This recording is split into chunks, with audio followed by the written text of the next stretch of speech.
Olá pessoal, tudo bom? Prazer estar aqui com vocês. Espero que vocês estejam gostando do evento, porque está sensacional a programação. E primeiramente eu quero agradecer, né, ao convite, a toda a organização do evento, para vir aqui, né, falar um pouquinho daquilo que a gente gosta, apresentar um pouco para vocês o que seria a visão computacional dentro desse grande assunto, né, que é a qualidade dos alimentos, e espero que, né, assim como eu, vocês também gostem bastante deste tema. Tá? Eu organizei da seguinte forma a nossa apresentação hoje. Nós vamos fazer uma introdução muito breve do que se trata, né? Afinal, esse assunto que no momento está sendo tanto discutido. Depois eu vou passar para o conceito, né? Um conceito linear aí sobre o que é a visão computacional. Vou falar bem rapidamente sobre as etapas para a gente conseguir entender o contexto, né? Aonde se encaixa a visão computacional dentro da aplicação na qualidade dos alimentos, a aplicação também, né, em diversos tipos de alimentos. Claro que aqui eu vou englobar um pouco mais a minha área de pesquisa, que seria a qualidade da carne, mas eu falo rapidamente um pouco para vocês, né, de diversas outras aí, um pouco sobre outras aplicações da visão computacional. E por fim, a gente vai discutir, né, as considerações finais do qual o potencial dessa técnica, né, até onde a gente pode chegar e quais seriam os principais desafios da aplicação da visão computacional na qualidade dos alimentos. Tá certo? Então vamos começar? Bom, para a gente entender sobre esse grande tema, né, que é a visão computacional, a gente precisa elencar alguns problemas que a gente encontra nas análises tradicionais, né, nas análises que nós realizamos para avaliar a qualidade dos alimentos, tá certo? A primeira coisa é que, né, a gente precisa entender que dentro das análises laboratoriais nós temos um envolvimento muito grande de uma infraestrutura necessária para responder, né, aos problemas que eu estou requerendo, né? Estou requerendo aí a resposta para os meus problemas. Então eu vou ter que lançar a mão de reagentes, para fazer diversas, né, análises laboratoriais para responder à qualidade desse alimento, se ele é adequado, se ele não é adequado. Além dessa infraestrutura específica para realizar essas análises, eu preciso do quê? De pessoas qualificadas, eu preciso de um pessoal treinado para realizar as análises laboratoriais. Eu preciso de equipamentos específicos de acordo com aquilo que eu trabalho, né? E por fim, tudo isso vai me gerando o quê? Vai me gerando um custo, né? Um custo para manter essa estrutura, um custo para manter esses equipamentos, para fazer a calibração desses equipamentos, para eu comprar esses reagentes e, acima de tudo, né? Quando eu lanço mão do uso desses reagentes, muitas vezes eu posso causar um impacto também aonde? No meio ambiente. Tá certo? Então eu tenho um perigo inerente à minha saúde e também um perigo inerente ao meio ambiente, uma vez que eu estou, né, utilizando reagentes que muitas vezes são perigosos para esses dois cenários, tá certo? Mas falando um pouquinho então desses problemas, né, de forma geral, que a gente fez aqui um elenco de quais seriam, né, os problemas que eu posso encontrar numa análise laboratorial tradicional. Eu venho, né, pensando como pesquisa, como empresa, como eu posso resolver? Né? Como eu posso resolver, então, todos esses problemas? E a gente precisa entrar nesse contexto para lançar mão de novas tecnologias. E é neste cenário, né, que a visão computacional se encaixa, tá certo? Ela vai tentar minimizar os impactos desses problemas que a análise laboratorial tradicional tem, tá certo? Então, ela vai tentar trazer, né, menos prejuízo para o meio ambiente, para a pessoa que está realizando esta análise, tá certo? Vai demandar menos pessoas treinadas de acordo com a análise que você está realizando. Acima de tudo, eu vou ter um menor tempo para a resposta daquilo que eu estava buscando, para saber se esse produto, por exemplo, é adequado ou não, ok? E acima de tudo, eu vou ter padrão de resposta, né? Porque quando eu estou executando algo, né? Eu como humano estou executando algo, eu tenho muito mais chance de erro, né? Menos acertos devido às vezes até ao cansaço de realizar muitas vezes essa análise repetidamente, tá tá certo? Já pensando num computador, ele tem, né, mais aderência a essa repetibilidade, ok? Então, ele pode ser muito mais acurado nesse sentido, né? Quando eu penso que a análise realizada por humano, ela é mais subjetiva do que aquela realizada por um computador, tá certo? Então, essas seriam algumas vantagens quando a gente pensa, né, na aplicação de novas técnicas aí não destrutivas para avaliação dos alimentos, ok? E dentro de diversas técnicas que eu imagino que vocês já conheçam, a visão computacional vem se destacando. Mas afinal, né, Ana, o que seria essa visão computacional? De onde ela surgiu, ok? Aí a gente teria que pensar num contexto mais genérico, tá? Num ambiente mais amplo, porque eu fiz até aqui uma imagem para vocês, para, né, tentar facilitar um pouquinho, onde a visão computacional se encaixa na grande área que é a inteligência computacional.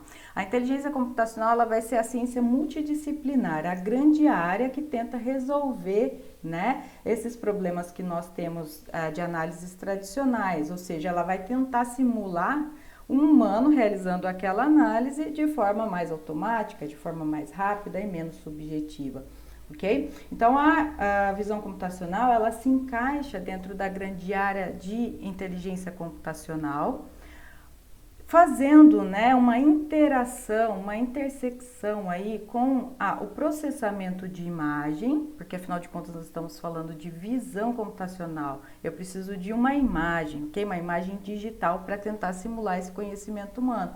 Então eu vou ter um processamento de imagem junto, né, a área que vai fazer essa ligação junto com a aprendizado de máquina, ok? Com os algoritmos aí que se encaixam dentro do aprendizado de máquina, que eu acredito que muitos de vocês já ouviram falar, né? Onde as redes neurais, por exemplo, se encaixam dentro do aprendizado de máquina, tá certo? Então, a visão computacional, ela está dentro desta grande área que é a inteligência computacional e ela vai buscar integrar essas duas áreas, o processamento digital de imagem, já que eu estou tentando simular com a visão computacional a visão humana, tá certo? Eu brinco muito que se o humano consegue interpretar com os seus olhos, né, eu também consigo tentar simular com a visão computacional. Então, essa simulação vai ser, né, a grande chave de eu entender o porquê se aquele problema pode ou não pode ser, né,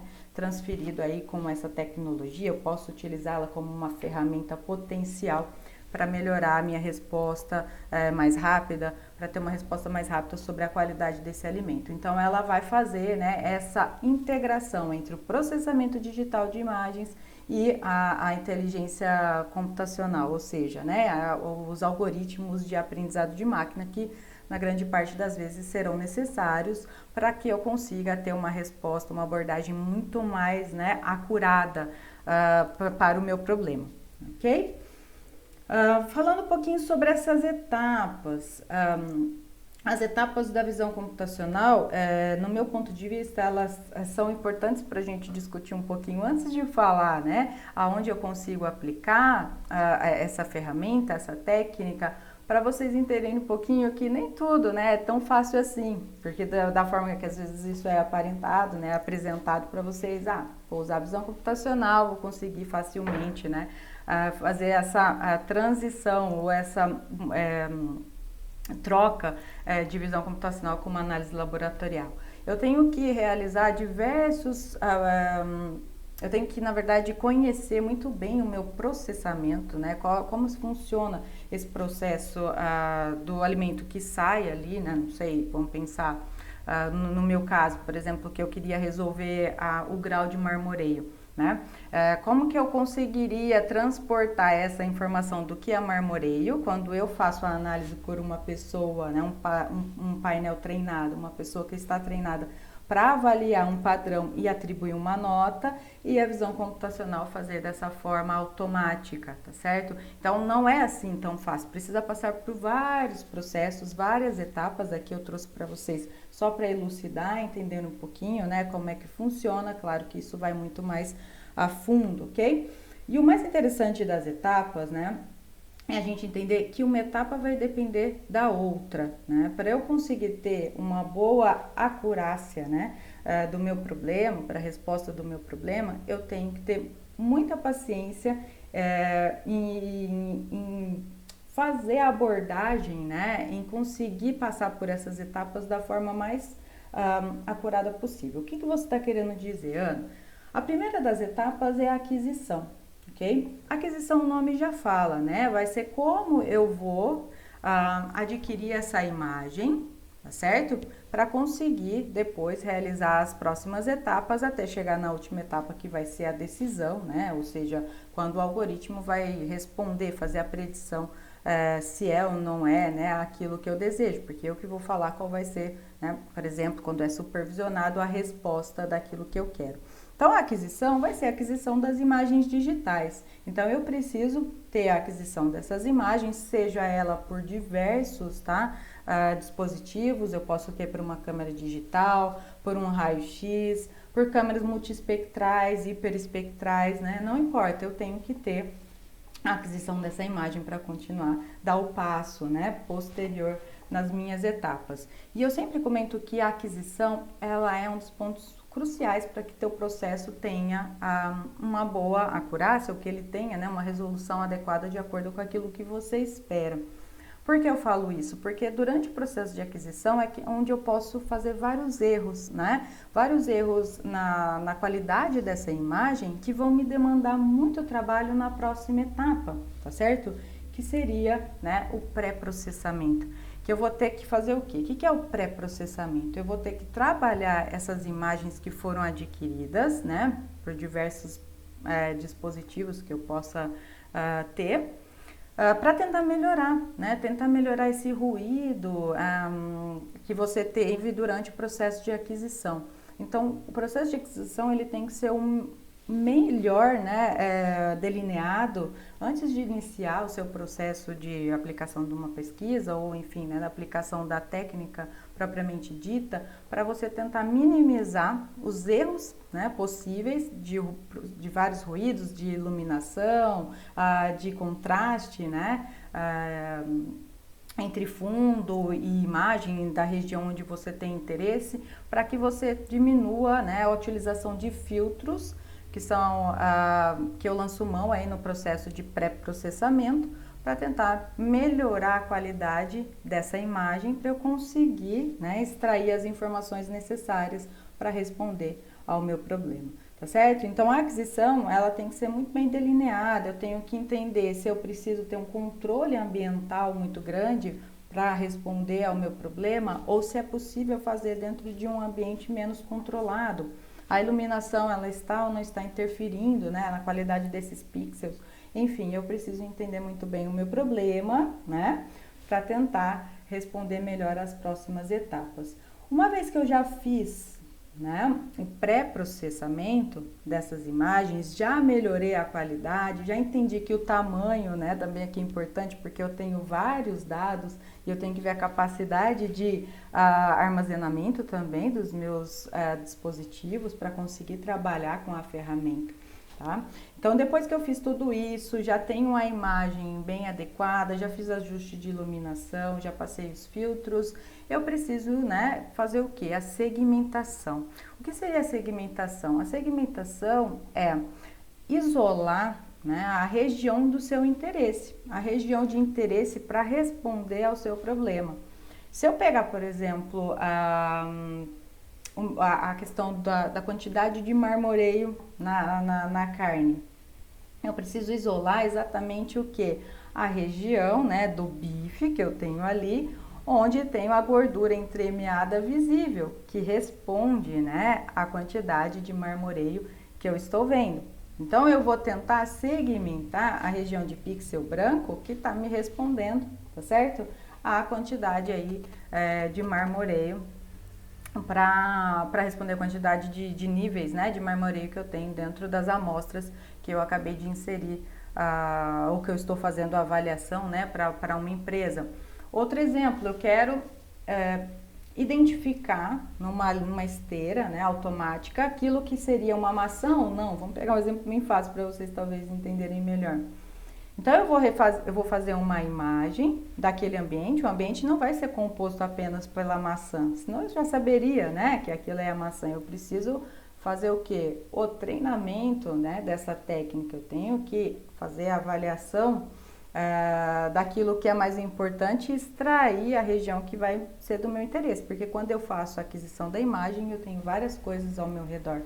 Mas na segmentação eu vou tentar isolar apenas aquilo, né, que me responde aquela maçã, tá certo? Então, no marmoreio, vou extrair apenas o bife, né, tirando o fundo da imagem, e da mesma forma, para responder se é ou não é uma maçã, eu vou retirar, né, o fundo daquela imagem e tentar segmentar apenas a ROI, né, a região de interesse que responde àquela maçã, ok?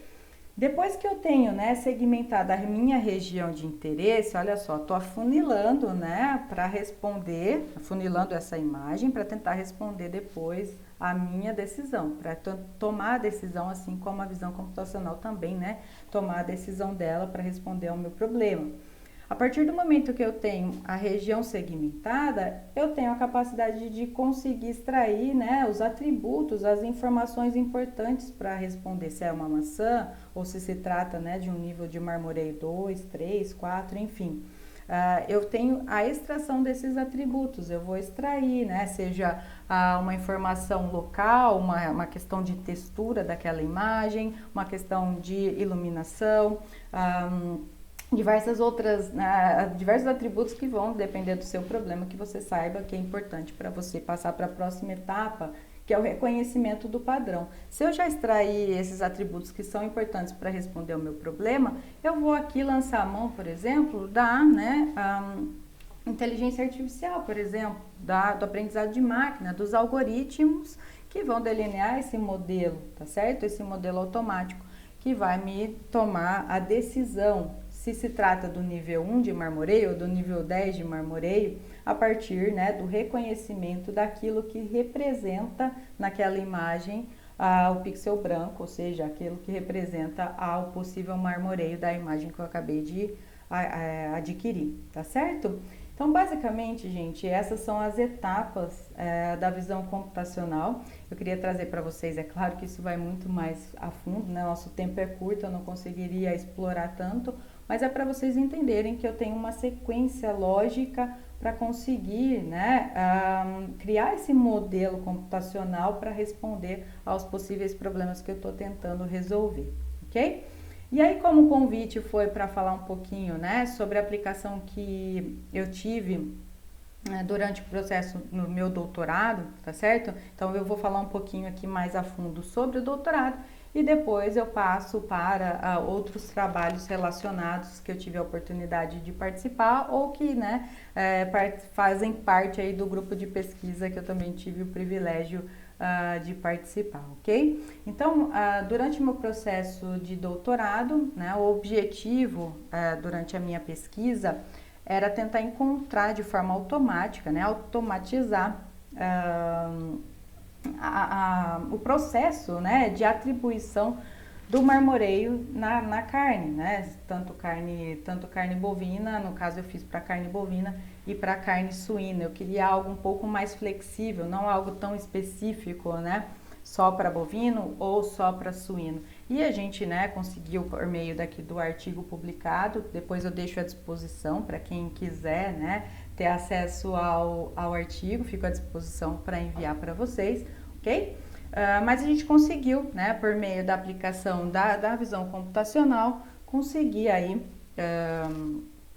aplicar, né, a visão computacional para responder ao problema de marmoreio. Já existiam, claro, né, outras ferramentas similares na literatura. Aqui o objetivo era realmente tentar flexibilizar um pouquinho essa sistemática, tá? Depender um pouco menos, né, do meio ambiente. Lembra que eu falei para vocês que a interferência do ambiente ela é muito grande na resposta, na acurácia que eu vou ter final do meu problema. Então aqui era esse, né, o nosso objetivo. E como eu fiz o delineamento do meu experimento para conseguir, né, responder a taxa de marmoreio ao nível automático da taxa de marmoreio, eu capturei 380 imagens, tá? Então tinha 380 amostras suínas e bovinas.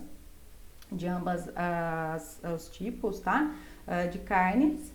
Tive também, né, o apoio de pessoas treinadas para auxiliar, então passei, claro, eu tinha que fazer o treinamento da minha ferramenta, então eu tive a participação de painelistas do painel treinado. Eu usei para fazer a aquisição das imagens. Olhem só, gente, como eu falei para vocês que é importante ter esse ambiente muito bem configurado. Eu utilizei o Manicom, né, uma máquina digital, e eu utilizei um tripé, né, para conseguir fixar uma altura específica da imagem, para eu não ter, né, aquela falsa sensação da dimensão da imagem, se eu estou mais próxima a ela ou mais longe, isso poderia dar uma distorção também entre as amostras. Então, a gente fixou a uma altura de 37 centímetros com um tripé, para que não tivesse, né, a interferência também da resolução, de tremer, né? A pessoa que está fazendo a aquisição tremer e aquela imagem não ter uma boa resolução, enfim. Eu usei papel azul, né, como fundo para a captura dessa imagem. E aí eu pergunto para vocês, mas por que azul, né? Por que você utilizou essa coloração? Lembra que eu falei para vocês que eu preciso facilitar o processo posterior após a aquisição, né? O meu pré-processamento, por exemplo? Aqui foi pensando exatamente nisso. Se eu mantenho um fundo sem um contraste com a coloração da carne, que aqui poderia ser tanto, né, um rosa avermelhado, pensando nos dois tipos de carne que eu utilizei, nenhuma tem, né, uma coloração próxima do azul. Então eu usei uma coloração azul para facilitar a extração da minha região de interesse quando eu fizesse a segmentação, o passo de segmentação. Então a gente utilizou papel azul como fundo e depois de fazer todo o processamento de imagem, eu utilizei como aprendizado de máquina o algoritmo KNN, que é dos vizinhos mais próximos, né? Não vou ter tempo aqui para explicar para vocês, mas é um algoritmo que vai tentar ter a similaridade entre as características, entre os atributos que eu queria selecionar. Então ele vai, né, fazendo essa aproximação e selecionando aquilo que mais se assemelha, ou seja, que mais se parecem, né, para conseguir responder depois se tratava de gordura entremeada visível ou não, ou seja, um marmoreio, tá? Então aqui é uma imagem para mostrar para vocês, né, de carne suína. A gente então obteve a imagem com esse fundo azul. Depois, né, com fundo azul, aqui do lado são aqui do ladinho, ó, são as réguas que a gente utilizou para ter mais ou menos uma noção da dimensão, né, para padronizar a dimensão, se caso tivesse uma variação no momento da aquisição da imagem, né, da altura desse tripé. Então a gente tinha aqui uma régua para a gente ter uma noção do tamanho espacial desse bife, no caso aqui, né, do bife suíno. Depois a gente passa para o pré-processamento, né, até chegar naquilo que me interessa. Então eu estava tentando selecionar a região de interesse. Lembra que eu falei para vocês? A minha seleção aqui, né, a minha região de interesse vai ser o quê? Vai ser o bife, para depois eu extrair os pixels brancos que correspondiam ao marmoreio, a quantidade de gordura entremeada visível, ok? Então eu fiz, né, passei o Watson, né, que é aqui para tentar selecionar, faz a troca de canais até chegar, né, numa máscara binária para conseguir ter esse bife isolado e tentar extrair os atributos a partir daqui. Tirei tudo aquilo que não me interessa, tá certo? A única coisa que me interessa aqui é o bife, ok? O que me interessa é o bife. Não me interessa o fundo, eu não posso capturar os pixels correspondentes a esse fundo, porque senão não vou ter uma acurácia para responder ao meu problema, né? Ou seja, para responder se tratava de qual nível de marmoreio se tratava, né? Não sei se falei, mas como que funciona, né, a forma tradicional para avaliar o marmoreio, do porquê eu tive tanta, né, vontade de resolver esse problema. A forma hoje tradicional de um painelista treinado para fazer a avaliação do marmoreio ele vai pegar um padrão já conhecido na literatura mundial, onde ele tem os graus, né, os níveis de marmoreio. Ele vai olhar a amostra, vai olhar aquele padrão fotográfico, aquela foto, né, onde eu já tenho os níveis considerados pela imagem, e vou responder, essa amostra corresponde ao nível 2 de marmoreio? Ou não, na próxima amostra, essa corresponde ao nível 3 de marmoreio. Então, a forma tradicional de avaliação de marmoreio hoje, ela é feita dessa forma, não é? E aí eu pergunto para vocês, isso não é extremamente subjetivo? Uma coisa sou eu, Ana, né, fazendo a avaliação do marmoreio. Outra coisa é a minha amiga do lado, que vai fazer, né, a avaliação às vezes da mesma amostra, mas ela enxerga de forma diferente que eu, né? Ela enxerga um nível 3 e eu falei que era nível 2.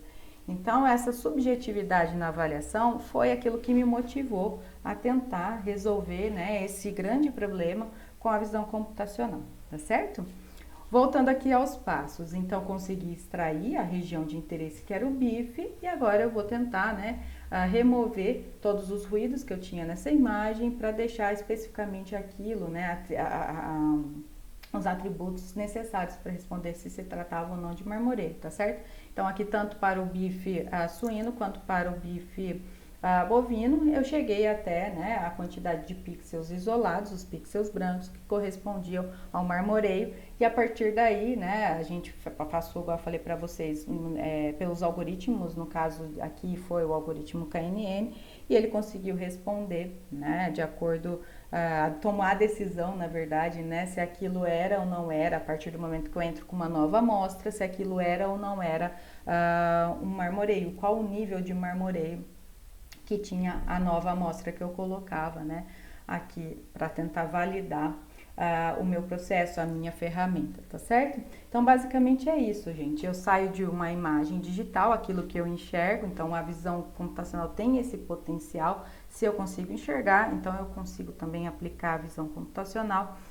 No caso por marmoreio, fiz a aquisição da imagem com um fundo contrastante para conseguir facilitar o meu processamento de imagem e isolar a minha região de interesse e depois chegar até, né, aos pixels brancos para responder aí a taxa de marmoreio, tá certo? E falando um pouquinho de outros trabalhos, né? Do grupo que eu participo de pesquisa, esse daqui é um trabalho do professor Barbin, do professor Douglas Barbin da Unicamp, né? Onde ele buscou algo muito parecido no sentido de uma nova ferramenta, né? Uma nova técnica. Até o título aqui fala, né? Que era uma alternativa a tentar uma resposta para possíveis problemas de coloração na carne de frango, tá certo? Então ele utilizou a visão computacional, ele usou, né, uma câmera RGB para tentar ser uma ferramenta auxiliar, uma ferramenta alternativa ao colorímetro que a gente conhece, que é a ferramenta tradicional para avaliar a coloração da carne, carne suína, enfim, de qualquer carne. Quem trabalha na indústria utiliza bastante colorímetro, não só para carne, né, para diversos outros alimentos. E a gente sabe o quanto custa um colorímetro. Então, ele buscou aí uma ferramenta alternativa por meio da visão computacional, né? Conseguiu com êxito essa resposta, então ele teve, né, um êxito para responder sobre a coloração pálida. Então, ele conseguiu fazer, né, uma avaliação sobre a coloração pálida no peito de frango para tentar depois responder também se seria uma tendência a uma carne PSE ou não, tá certo? Então, foi um trabalho muito interessante, realizado pelo professor Barbin, que eu tive a oportunidade também de participar, para tentar, né, responder a uma alternativa ao uso do colorímetro na indústria, onde a gente tem, né, aí, o uso de um equipamento caríssimo, tá certo? Ele é acurado, óbvio, mas ele tem, né, um certo custo, então a gente teria uma alternativa ao uso desse colorímetro. Ok? Um outro trabalho foi da Thalita, né? E aqui também em frango, ainda mantendo, né? Pegando o link da carne, né? Mas agora passando para frango. A Thalita teve o objetivo nesse trabalho utilizar a visão computacional para tentar também, né, avaliar os níveis das estrias brancas que aparecem no peito de frango, né, ainda mais num corte comercial importantíssimo, né, a gente tem ainda esse problema dentro da cadeia avícola, que é o aparecimento dessas estrias brancas, dessa miopatia na cadeia de frango de corte, ok? Então, ela utilizou a visão computacional como uma ferramenta para responder automaticamente a esses níveis. Muito semelhante ao meu trabalho de marmoreio, eu tenho também painelistas aqui para responder a isso, né? Para falar qual é o nível de estrias brancas que eu tenho. Então, já existe uma classificação, tá certo? Realizada por um painel treinado por humanos. Então, o objetivo dela era tentar substituir, né, ou aplicar uma nova ferramenta de forma mais rápida, né, que responderia a esses níveis, que faria essa classificação de forma mais rápida, menos subjetiva e mais acurada, tá certo? E também nesse trabalho, né, ela avaliou a aceitabilidade do consumidor referente a essas estrias brancas na carne de frango, né, no peito de frango, tá certo? Então, um artigo muito legal também, né, deixo aí depois para vocês, se quiserem terem acesso à leitura mais profunda desses artigos. Aqui era só como uma forma de mostrar a potencialidade dessa ferramenta, tá certo? Quem sabe aí, né, inspirá-los a pensar também se não resolve o seu problema, né, o problema que você está tendo aí na indústria ou, né, durante o processo de uma pesquisa que você foi requerido e você, né, consegue talvez responder a esse problema por meio da visão computacional. Mudando um pouquinho agora, né, o foco do objetivo não era aqui classificar, né, no caso na verdade era classificar, mas não a carne inteira, desculpa, e sim uma carne moída. A Irene, que também faz parte do grupo de pesquisa do professor Barvin, ela teve como objetivo nesse trabalho tentar observar se era possível, por meio da visão computacional, distinguir a mistura entre carnes, tá certo? Entre as carnes de frango com suíno, então faria uma mistura entre carne suína e a carne de frango, entre carne bovina e suína, enfim, tá? Ela fez várias combinações com diversas porcentagens de combinação de mistura para tentar, né, mostrar que a visão computacional pode ser uma ferramenta também para pegar fraude, né? Porque qual é o objetivo de alguém misturar, né, uma carne que vale menos com uma carne que tem, né, um valor econômico maior e vender, claro, como aquele puro, né, de valor econômico puro, ou seja, eu pegar um hambúrguer de frango, né, um hambúrguer bovino e misturar carne de frango para tentar baratear esse produto, tá certo? Então, o objetivo é ser uma ferramenta potencial para buscar, né, essa resposta contra as fraudes que acometem aí, que podem acometer nós consumidores da carne, tá certo? Então, esse trabalho também foi muito legal nesse sentido. Esse trabalho eu também tive a oportunidade de trabalhar aqui na Itália, né, com um grupo de pesquisa aqui da Itália, e ele também é muito similar, né, foi durante o meu doutorado que eu fiz na Itália, então a gente trabalhou também pensando na classificação, aqui no caso do presunto, né, do prosciutto de Parma, do presunto de Parma, um presunto cru, para tentar responder a um processo que a gente fala de defeito, tá? Que pode surgir aí na coxa do suíno. O que acontece, né? O presunto cru tem um valor econômico, né, muito alto, agregado muito alto, e quando esse animal, né, apresenta uma alta taxa de veias, tá certo? Visíveis nessa coxa, eu vou destinando o produto para outras coisas, né, para fazer o outro embutido ou para vender já fatiado, não vou conseguir, né, fazer a venda dele inteiro, então isso acaba prejudicando economicamente a venda desse produto. Então já existe essa classificação por painel treinado, mais uma vez uma pessoa avaliando a amostra por meio de um padrão fotográfico e atribuindo uma nota, né? Se aquele presunto cru, ele tem nível 2 de defeito, né? De quantidade, por exemplo, de quantidade de veias, ou ele tem um nível 4 de quantidade de veias. Então, o objetivo era muito semelhante, né? Tentar responder automaticamente, por meio da visão computacional, se eu conseguiria, né, ter esse nível automático de busca, né, automática aí do nível de veias no presunto cru. Mudando um pouquinho de alimento, né? Falando um pouco sobre fruta, esse daqui é do grupo de pesquisa, eu não participei, mas também do professor Barbim, do professor Silvio, onde eles avaliaram, pessoal, a maturação do mamão, né? Do papaya.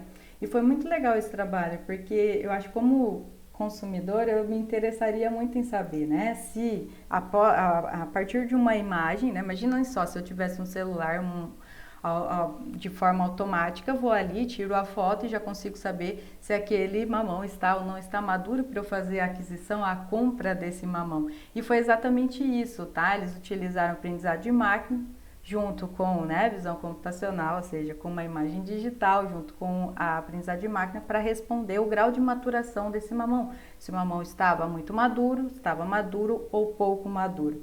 Então foi muito interessante esse trabalho, né, do grupo aí do professor Barbinho e do professor Silvio Barbon. E por último, pessoal, bem recente, né, foi o trabalho da Jéssica, onde ela trouxe aí para vocês, né, como dá para ver, a classificação das sementes do cacau. E aqui o trabalho é muito complexo, né?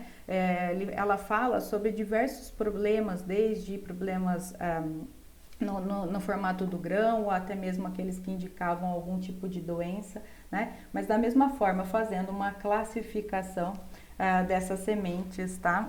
Do cacau, para tentar responder à qualidade desse produto para nós, tá certo?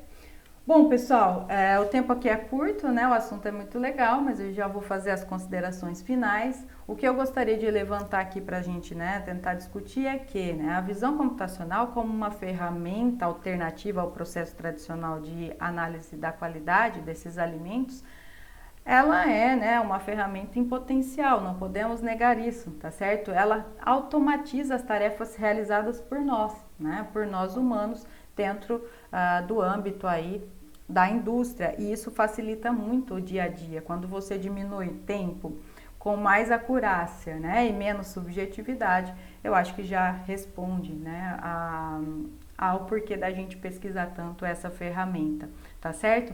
O grande desafio hoje, né, nem tudo são flores, vocês precisam avaliar exatamente qual é o problema de vocês. Será que vai ser necessário aplicar um aprendizado de máquina, ou não, eu consigo fazer essa resposta, né, apenas com uma estatística mais simples? Vocês precisam avaliar o ambiente, o meu ambiente comporta fazer, né, a inserção de uma máquina digital, ou vai ser necessário fazer, né, uma multiespectral, que já começa a aumentar o valor, né, da sua ferramenta. Então precisa tudo ser muito bem, né, pesado, delineado. Você precisa entender muito bem seu problema. E vocês poderiam me perguntar, mas Ana, você é veterinária, o que você tem a ver, né, com computação? Aqui eu estou servindo de inspiração para aqueles que precisam entender que nós temos aliados a nós, aqueles que estudam, aqueles que fazem os algoritmos. Eu não preciso saber fazer algoritmo, mas eu preciso saber entender aonde eu vou aplicar, tá certo? Para resolver aqueles problemas que eu tenho. Então, o maior desafio é tentar tirar, né, minimizar a influência desse meio externo, onde está, né, o meu produto, tentar melhorar a aquisição dessas imagens e também, né, aplicar em smartphones para tentar ser o mais acessível possível à população. Ok, pessoal? Espero que vocês tenham gostado, né, do assunto. Deixo aqui o meu e-mail, se vocês quiserem entrar em contato, né, para qualquer dúvida que tiverem, fico à disposição. Ou se quiserem algum artigo para ler mais a fundo, fico também aí, né, à disposição de vocês. Um grande abraço e até a próxima, pessoal. Tchau, tchau.